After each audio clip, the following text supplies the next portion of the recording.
Seul peut être appelé remarquable l'homme qui se distingue de son entourage par les ressources de son esprit et qui sait contenir les manifestations qui viennent de sa nature, tout en se montrant juste et indulgent envers les faiblesses des autres.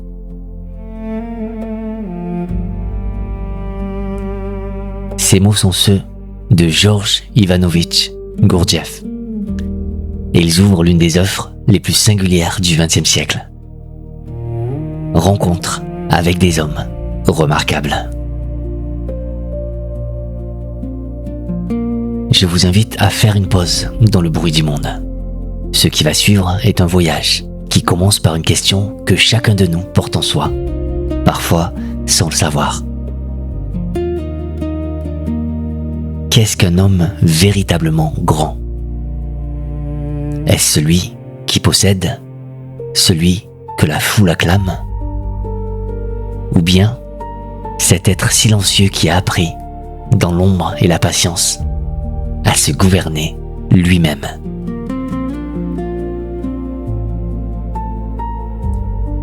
Gurdjieff est né au pied du Caucase, dans une région où se croisaient les empires et les croyances.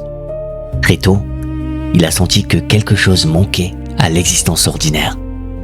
Et cette intuition l'a jeté sur les routes d'Asie, d'Afrique et du Moyen-Orient, à la recherche d'une connaissance oubliée, enfouie dans les sables et les monastères. Ce livre est le récit de cette quête. Mais ne vous y trompez pas, il n'est ni une autobiographie, ni un traité de philosophie. C'est un récit initiatique où chaque personnage est un enseignement, où chaque paysage est un miroir. Alors ensemble, nous allons remonter aux sources de cette vie, dans l'enfance au Caucase où tout a germé. Puis, nous suivrons Gurdjieff sur les routes de sa quête, aux côtés de compagnons inoubliables. Et enfin, nous recueillerons les enseignements qui surgissent de ces rencontres, comme l'eau surgit de la roche quand on sait frapper.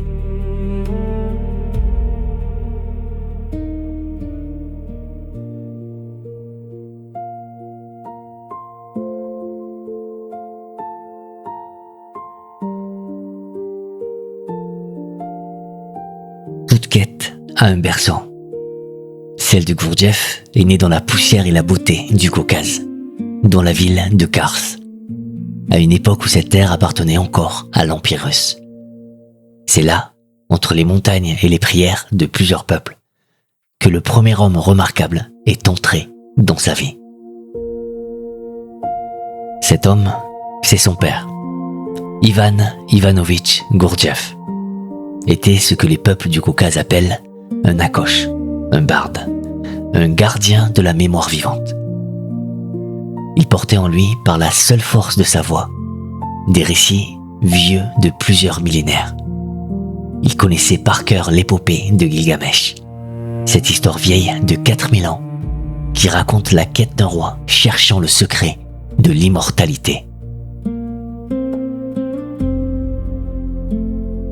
Quand la famille fut ruinée par une épidémie de peste bovine, le père devint menuisier. Mais jamais il ne perdit cette noblesse intérieure qui ne dépend d'aucune fortune. Il enseigna à son fils que la vraie richesse est celle qui ne peut pas vous être retirée, parce qu'elle réside dans votre être. Et pour forger cette richesse, il soumit le jeune Georges à des persécutions systématiques. Se lever avant l'aube, l'eau glacée, le contact imposé avec les serpents.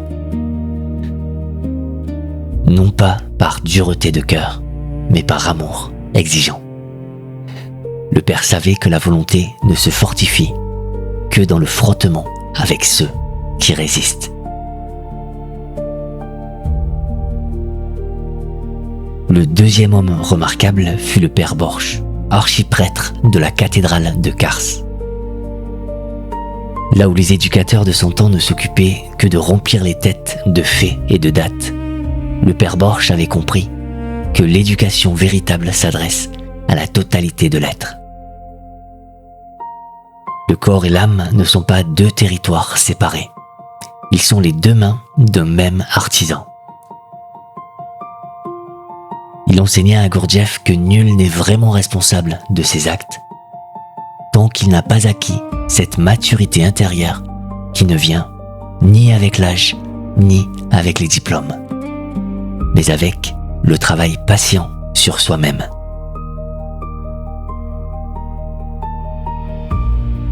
Puis vint Bogaczewski, le troisième maître. Cet homme posa dans l'esprit du jeune Georges une distinction qui allait devenir la boussole de toute sa vie.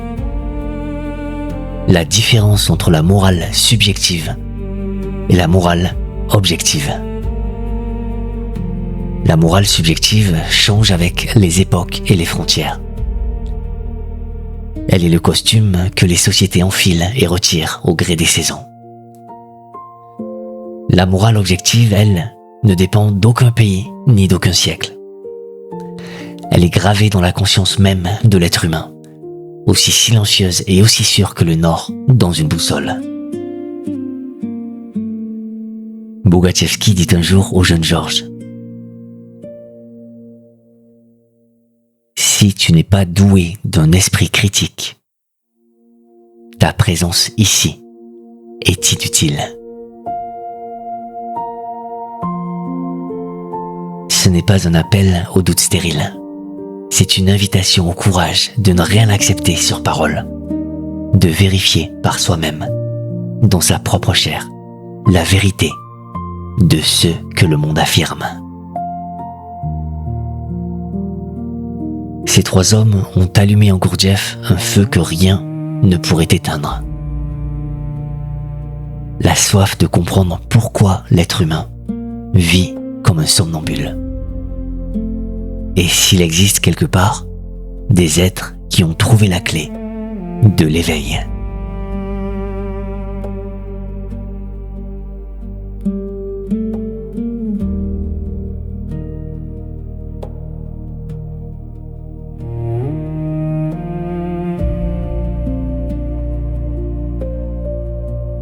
Il y a des instants dans une vie où la question que l'on porte en soi devient si vaste et qu'aucun mur ne peut plus la contenir.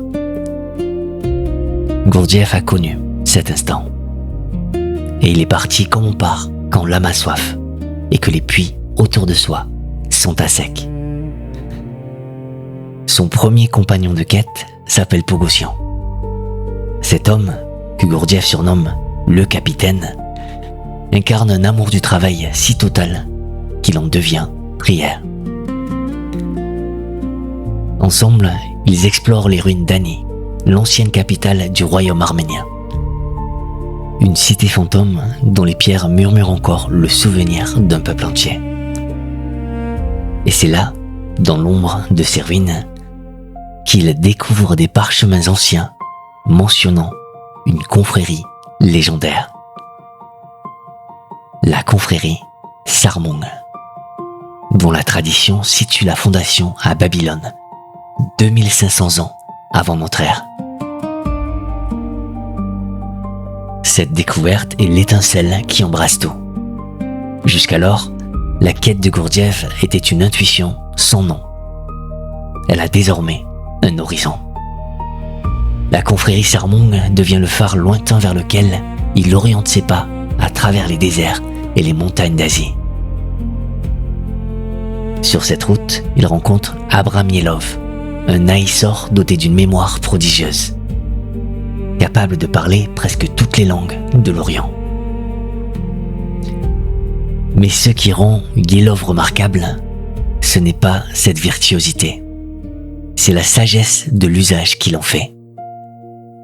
Pour lui, l'apprentissage des langues est un moyen d'occuper la pensée, afin qu'elle cesse de produire ce qu'il appelle des rêves idiots.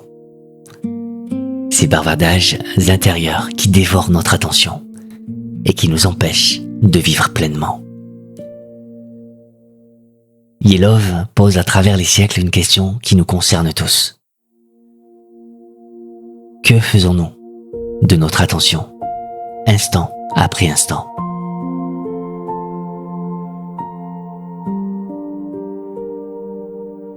Puis, il y a le prince Lubovetsky. Si je devais choisir un seul portrait dans ce livre, pour montrer ce que Gurdjieff entend par homme remarquable, je choisirais celui-là. Yuri Lubovetsky est un aristocrate russe que la mort de sa femme a brisé et que cette brisure a ouvert. Car il y a des douleurs qui ferment le cœur et d'autres qui le fondent, comme la terre se fend pour laisser passer la source. Après cette perte, le prince consacre sa fortune et ses forces à la recherche de la vérité. Il finance des expéditions, accompagne Gurdjieff dans des contrées que les cartes n'indiquent pas, et finit par se retirer dans un monastère au Tibet pour, selon les mots de Gurdjieff, mourir consciemment à sa vie passée. Ce chapitre porte une leçon que je vous laisse accueillir en silence. La quête spirituelle la plus authentique n'est parfois de la perte la plus totale. C'est dans ce même chapitre que surgit Vitvitskaya, une femme qui se consacre à l'étude de la musique objective. Une musique conçue non pour divertir, mais pour agir directement sur les états intérieurs de l'être humain. Gurdjieff nous le rappelle. Ce que vous ne pouvez pas trouver dans votre corps, vous ne le trouverez jamais ailleurs. Le voyage au dehors n'est jamais qu'un chemin détourné vers le voyage au dedans. Et ses compagnons ne sont pas de simples figures du passé. Ce sont les fragments de miroir dont chacun reflète une vérité sur ce que nous sommes et sur ce que nous pourrions devenir.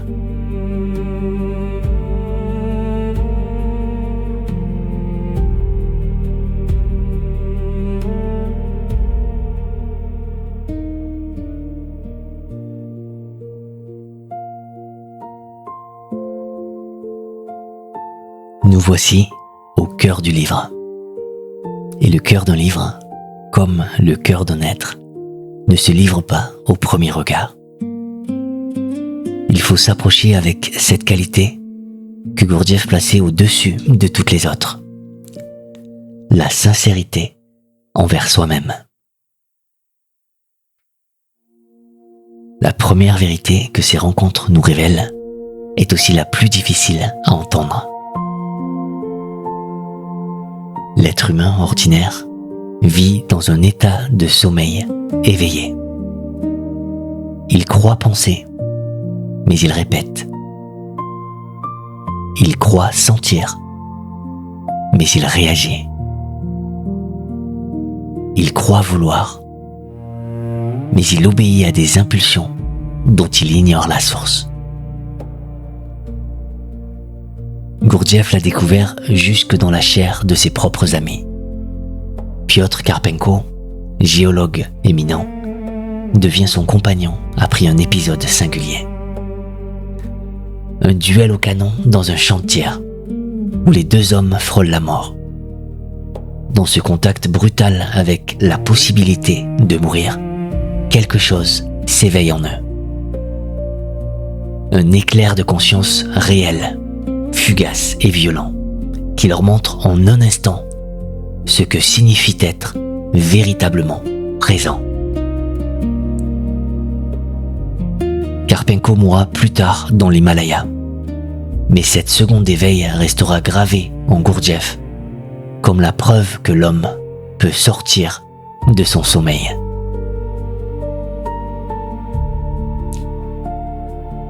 La deuxième vérité nous est offerte par le père Giovanni, un moine que Gurdjieff et le professeur Skridlov rencontrent au Kafiristan.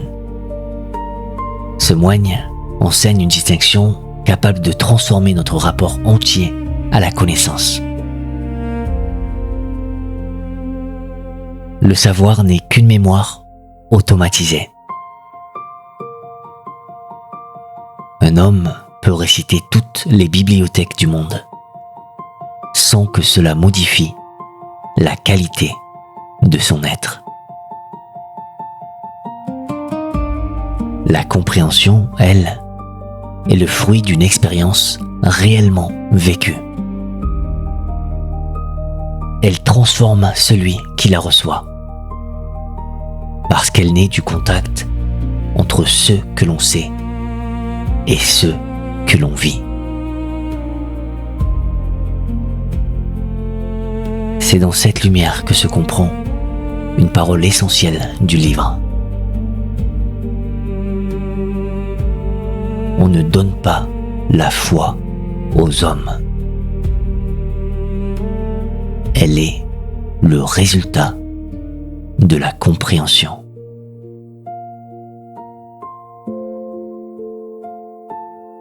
La vérité ne se transmet pas par l'autorité. Ni le prêtre, ni le professeur, ni le livre ne peuvent vous donner la foi. Elle ne germe que dans le sol d'une expérience personnelle et irréductible. De toutes ces rencontres, Gurdjieff extrait un chemin qu'il appellera la 4e voie. Le fakir travaille sur le corps par la mortification. Le moine travaille sur le cœur par la dévotion. Le yogi travaille sur l'esprit par la contemplation.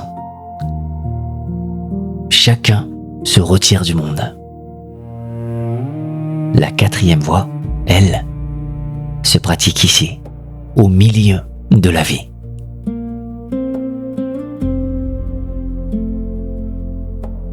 Préparer un repas, écouter quelqu'un parler, traverser une foule, tout peut devenir le terrain d'un travail intérieur, à condition de développer une qualité simple et vertigineuse, le rappel de soi,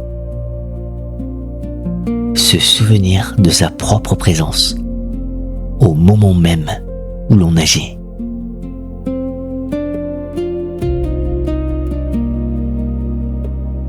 C'est ici que prend son sens l'allégorie qui ouvre le livre. L'homme doit garder indemne le loup et l'agneau confiés à sa garde. Le loup, c'est notre nature instinctive. L'agneau, c'est notre sensibilité. L'homme endormi sacrifie l'un à l'autre. L'homme éveillé apprend à les contenir tous les deux dans une même conscience vaste et bienveillante.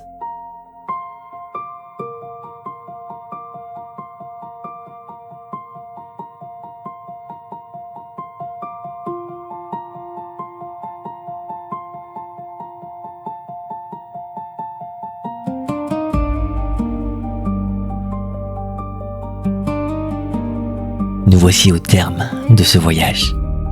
Et pourtant, quelque chose me dit que l'essentiel commence à peine. Car les livres véritables ne se terminent pas quand on les referme. Ils commencent quand on relève les yeux et que l'on regarde le monde avec un regard qui a changé. Nous sommes partis d'un enfant du Caucase, façonné par un père poète. Nous avons marché aux côtés de maîtres qui enseignaient avec leur être entier. Nous avons traversé les ruines d'Ani, les déserts d'Asie et les monastères du Tibet, en compagnie d'hommes habités par la même fièvre de comprendre. Et au bout du chemin, nous avons trouvé un enseignement d'une simplicité bouleversante.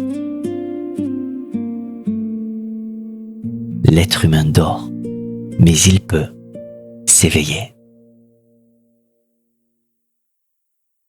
Non pas demain, non pas dans un lieu sacré au bout du monde, mais ici, maintenant, dans le geste le plus humble de sa journée. Ce livre a essaimé bien au-delà de ses pages. En 1922, Gurdjieff a fondé en France, au prieuré d'Avon près de Fontainebleau, l'Institut pour le développement harmonique de l'homme, où des chercheurs venus du monde entier pratiquaient les danses sacrées et la musique qu'il avait composée avec Thomas de Hartmann. En 1979, le metteur en scène Peter Brook a porté ce livre à l'écran.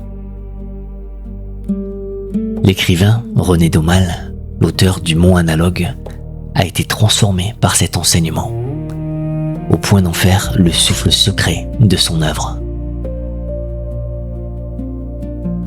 Et aujourd'hui encore, à travers le monde, des hommes et des femmes pratiquent les mouvements de Gurdjieff comme un chemin de retour à eux-mêmes.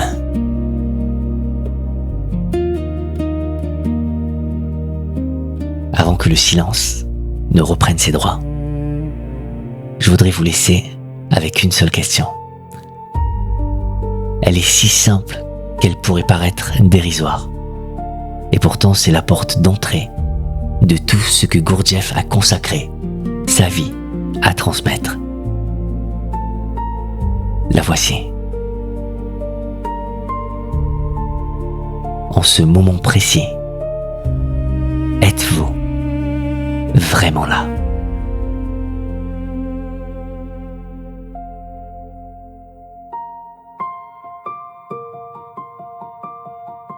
Sentez-vous vos mains, votre souffle?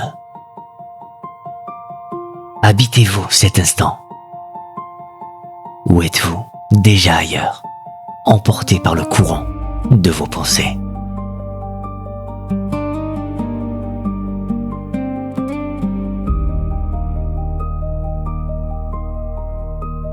Vous pouvez vous poser cette question ce soir, demain matin, en marchant dans la rue, en regardant le visage de quelqu'un que vous aimez. Et chaque fois, quelque chose en vous bougera, imperceptiblement, comme une graine qui, sous la terre encore froide, commence à se souvenir du soleil.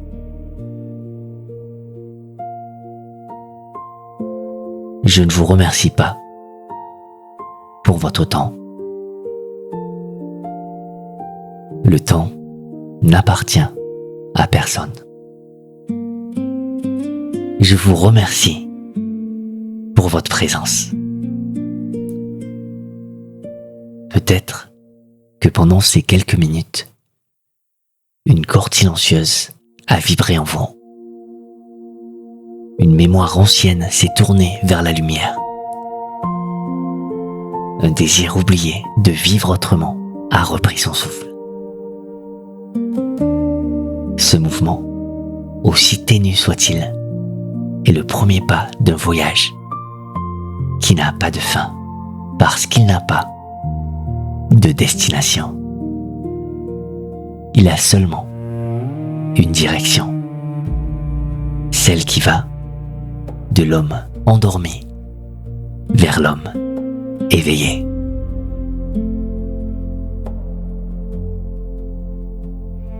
Et sur ce chemin, chaque jour qui s'ouvre est une rencontre possible avec un être remarquable. Il se peut qu'il se trouve sur votre route. Il se peut aussi qu'il sommeille encore en vous, patient et confiant, attendant simplement que vous lui donniez la parole.